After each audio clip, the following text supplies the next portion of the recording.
Great sir. ఎక్కడ sir Sridhar CC ఎక్కడెక్కడ ఏ branches అంటే మనకి విశాఖపట్నం నుంచి అనంతపూర్ వరకు ఆల్మోస్ట్ ఆల్ మేజర్ సిటీస్ ఉన్నాయండి.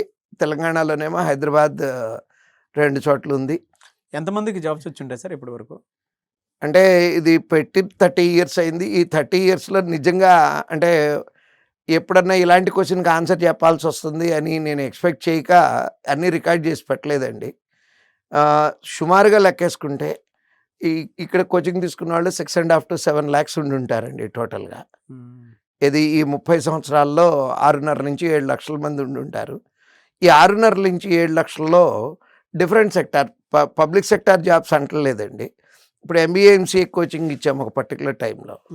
ఆ టైంలో ఆల్మోస్ట్ 2.5-3 లక్షల మంది సీట్లు వచ్చి వెళ్ళిపోయారు. ఆ 2.5-3 లక్షల మందిలో 90% ఉద్యోగాలు వచ్చిన వాళ్ళేనండి. మొత్తం మీద క్యాలిక్యులేట్ చేసుకుంటే ఒక 2.5 lakhs స్టూడెంట్స్ ప్రైవేట్ సెక్టార్లో కానీ private sector in the sense software industry అండి.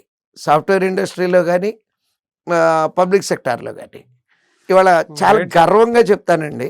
మీరు ఏపీ, తెలంగాణ, కర్ణాటక ఈ 3 స్టేట్లలో ఏ బ్యాంక్ అయినా ఏ బ్రాంచ్ అయినా వెళ్ళి శ్రీధర్ సిసి అనగానే టక్కన లెగిసి వచ్చేవాళ్ళు ఒకళ్ళన్నా గ్యారంటీగా ఉంటారండి. It's proud moment. పబ్లిక్ సెక్టర్లో 20,000 ఉంటారండి. పబ్లిక్ సెక్టార్ లేదా ఇంకెక్కువ ఉంటారండి. 35-40,000 ఉంటారండి. 35-40,000 ఉంటారండి ఈజీగా. Great sir, great contribution.